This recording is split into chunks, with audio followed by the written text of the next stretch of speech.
हरे कृष्णा। तो आप भक्तों का हार्दिक अभिनंदन है, स्वागत है।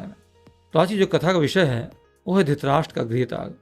तो इस वीडियो में हम जानेंगे कि कैसे विदुर ने धृतराष्ट्र को उनके जीवन की सबसे महत्वपूर्ण शिक्षा दी और कैसे धृतराष्ट्र ने अपने जीवन के अंतिम क्षणों में आत्मज्ञान प्राप्त किया।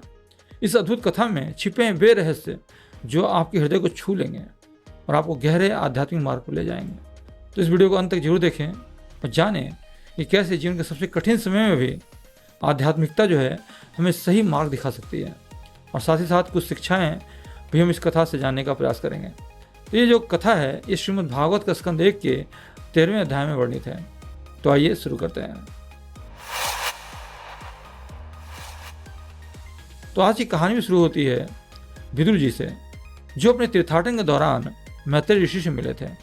मैत्रेय ऋषि जो हैं महर्षि पराशर के शिष्य थे, और साथ ही साथ ये मैत्रेय ऋषि का नाम इसलिए मैत्रेय पड़ा, इनकी माता का नाम मित्रा था। और इन्हीं मैत्रेय ऋषि ने दुर्योधन को श्राप भी दिया था। श्राप तब दिया था जब दुर्योधन ने छलवश पांडवों को वनवास भेज दिया था। तो दुर्योधन को समझाने आए थे, लेकिन दुर्योधन ने उस वक्त क्या किया, उनकी बात को हंसते हुए टाला उसने, और अपनी जंघाओं को पीटते हुए तो महर्षि मैत्रेय ने उसको श्राप दिया कि ये तुम्हारा व्यवहार है दुर्योधन, ये अशिष्ट व्यवहार है, तुम्हें सम्मान करना नहीं आता बड़ों को। तो जाओ, मैं तुम्हें श्राप देता हूँ कि जिस जंघा को तुम पीट रहे हो ना, इसी जंघा में चोट लगने के कारण तुम्हारी मृत्यु होगी। और इसी कारण जो है भीमसेन बाद में इनकी मृत्यु का कारण बनते हैं। जब भीमसेन दुर्योधन के जंघाओं पे उस प्रहार करते हैं, बाद में फिर दुर्योधन की मृत्यु हो जाती है। इन्हीं मैत्रेय ऋषि से इनको आत्मज्ञान प्राप्त हुआ था विदुर जी को, और फिर आत्मज्ञान प्राप्त करने के बाद वे हस्तिनापुर लौट आए, और उनके आगमन से पूरे राजमहल में खुशी की लहर दौड़ गई। राजमहल में उनके आगमन का दृश्य बहुत ही भावुक था। पांचों पांडव, धृतराष्ट्र, गांधारी, कुंती महारानी, कृपाचार्य और अन्य सभी सदस्यों ने विदुर का हार्दिक स्वागत किया। ऐसा लग रहा था मानो सबके मृत शरीर में प्राण लौट आए हों। सब ने अपने अपने तरीके से विदुर जी का अभिवादन किया था। फिर युधिष्ठिर ने विदुर जी से पूछा कि आदरणीय चाचा जी, आप हमारी इतनी रक्षा की आपने, जैसे एक पंछी अपने पंखों से अपने बच्चों की रक्षा करता है। आपने इतने वर्षों से तीर्थाटन करते वक्त आपने अपना पालन कैसे किया? इस तरह की कुछ जिज्ञासाएं युधिष्ठिर महाराज ने रखी उनके सामने। तो विदुर जी ने अपने विभिन्न अनुभवों का ब्यौरा दिया, परंतु उन्होंने एक बात छिपा ली। जब युधिष्ठिर ने पूछा भगवान कृष्ण कैसे हैं, यदुवंश कैसा है, तो उन्होंने इस बात को छिपा लिया। वो नहीं चाहते थे पांडवों को दुखी करना, इस वजह से उन्हें छुपा लिया इस बात को। फिर हम जैसे जानते हैं कि विदुर जी क्या हैं, वस्तुतः यमराज के अवतार थे, जिन्हें मांडव्य मुनि के शाप के कारण उनको शूद्र बनना पड़ा था।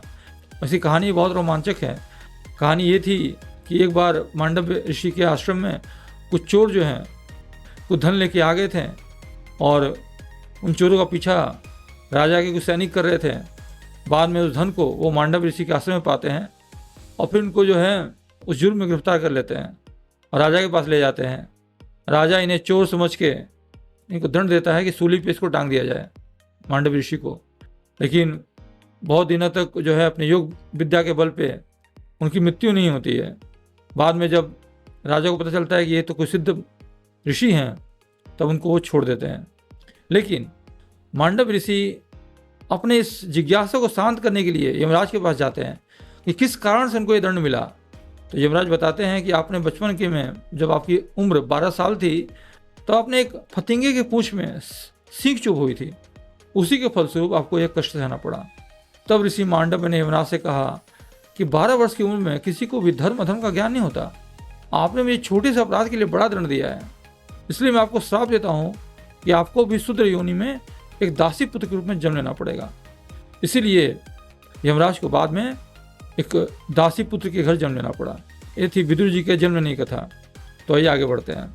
तो देखिए, विदुर का हस्तिनापुर लौटना ऐसे वैदिक नियमों के विरुद्ध था, क्योंकि वो एक तरह से गृह त्याग कर चुके थे। लेकिन फिर भी वे धृतराष्ट्र की जो स्थिति थी, वर्तमान स्थिति, जो दयनीय स्थिति थी, उसको सुधारने के लिए आए थे। तो विदुर जी ने धृतराष्ट्र को चेतावनी दी, आप तुरंत यहाँ से प्रस्थान कीजिए, क्योंकि आपके ऊपर मृत्यु सवार हो चुकी है। मृत्यु कभी भी आ सकती है, और आपका शरीर भी जीर्ण शीर्ण हो चुका है, और आप भीम के फेंके गए जूठन पे पल रहे हैं आप। क्योंकि आपके सारे पुत्र मारे जा चुके हैं और आपने जिनसे बैर किया, जिनको आपने विष देने का प्रयास किया, जिनको वनवास भेजा, और आप उसी के जूठे में पल रहे हैं आप। इस तरह से उन्होंने, विदुर जी ने तीखे वचनों से धृतराष्ट्र को धिक्कारा। ये बातें धृतराष्ट्र के अंतर्मन को झकझोर दिया।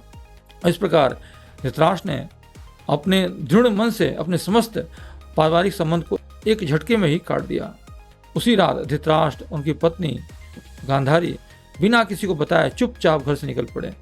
अगले दिन प्रातः महाराज युधिष्ठिर ने संजय से पूछा कि हमारे वृद्ध नेत्रहीन ताऊ जी और चाचा विदुर और माता गांधारी कहाँ हैं।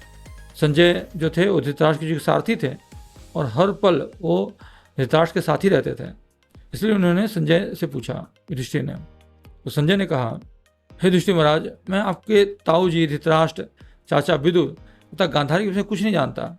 उन महान आत्माओं ने मुझे पूरी तरह से ठग लिया है, क्योंकि धृतराष्ट्र ने संजय को भी नहीं बताया था कि वो कहाँ जा रहे हैं। और यहाँ पर केवल धृतराष्ट्र गांधारी नहीं, विदुर भी साथ में गए थे। उनको विदुर जी लेके गए थे उनको वस्तुतः। इसी बीच नारद मुनि वहाँ पहुँचे और उन्होंने फिर युधिष्ठिर महाराज को समझाया कि राजन, शोक करने का कोई कारण नहीं है, क्योंकि प्रत्येक प्राणी पूरी तरह से भगवान के नियंत्रण में कार्य करता है। नारद मुनि ने बताया कि धृतराष्ट्र, गांधारी और विदुर हिमालय के दक्षिण में सप्तस्रोत गए हैं। सप्तस्रोत एक स्थान है, वहाँ गए हैं और वहाँ पर वो अष्टांग योग का पालन कर रहे हैं। और जल्द ही वे अपनी योग शक्ति के बल से अग्नि उत्पन्न करके स्वयं को भस्मीभूत कर लेंगे। फिर नारद मुनि की शिक्षाओं को युधिष्ठिर महाराज ने आत्मसात किया और उनका शोक जो है थोड़ा कम हुआ और वे दुख से मुक्त हो गए। और फिर बाद में धृतराष्ट्र ने भी अपने योग बल से अग्नि उत्पन्न करते हैं, अपने शरीर को वो जला लेते हैं। और फिर गांधारी जब देखती है कि इनके पति की कुटिया में आग लगी हुई है, तो भी उसी अग्नि में अपने को सती कर लेती है। तो इस प्रकार ये जो कथा थी, ये धृतराष्ट्र के गृह त्याग की थी। तो आइए जानते हैं कुछ शिक्षाएं, इसमें क्या शिक्षाएं मिल सकती हैं। तो पहली शिक्षा है धर्म और कर्तव्य का पालन। विदुर जी ने अपने भाई धृतराष्ट्र को कर्तव्य और धर्म के मार्ग पर चलने की सलाह दी। उन्होंने बताया था कि कैसे जीवन में धर्म का पालन करते हुए भौतिक इच्छाओं को त्यागना चाहिए। धृतराष्ट्र ने अपनी गलती को समझा और विदुर की सलाह मानकर मुक्ति के पथ पर चल पड़े। फिर दूसरी शिक्षा मिलती है वैराग्य और त्याग। इस कथा में धृतराष्ट्र और गांधारी का अपने घर और परिवार को छोड़कर वैराग्य धारण करना ये सिखाता है कि जीवन के अंतिम चरण में भौतिक चीज़ों को त्याग कर आत्मा की मुक्ति पर ध्यान केंद्रित करना चाहिए हमें। फिर तीसरी शिक्षा मिलती है ईश्वर का नियंत्रण। नारद मुनि ने युधिष्ठिर को समझाया कि सभी प्राणी भगवान के नियंत्रण में हैं। यह सिखाता है कि हमें ईश्वर की महिमा को समझना चाहिए और उनके आदेशों का पालन करना चाहिए। और जो करते हैं भगवान करते हैं, ऐसी उम्मीद करके ही हमें जो है अपना जीवन जो है वो गुजारना चाहिए। और इससे ये हमें सीखने को मिलता है कि भगवान ही सबको मिलाते और बिछड़ाते भी हैं। फिर चौथी शिक्षा मिलती है शुद्ध भक्ति। जब विदुर ने देखा धृतराष्ट्र को योग अग्नि में भस्मीभूत होते हुए, तो उसे संतुष्टि मिली, लेकिन इस बात का दुख भी था कि वे धृतराष्ट्र को भगवान का शुद्ध भक्त नहीं बना पाए। इससे यह शिक्षा मिलती है कि सच्ची भक्ति और भगवान के प्रति प्रेम ही जीवन का सर्वोच्च लक्ष्य होना चाहिए। तो इन शिक्षाओं को जीवन में अपनाकर हम अपने जीवन को अधिक सार्थक और भगवान का कृपा पात्र बना सकते हैं। हरे कृष्णा।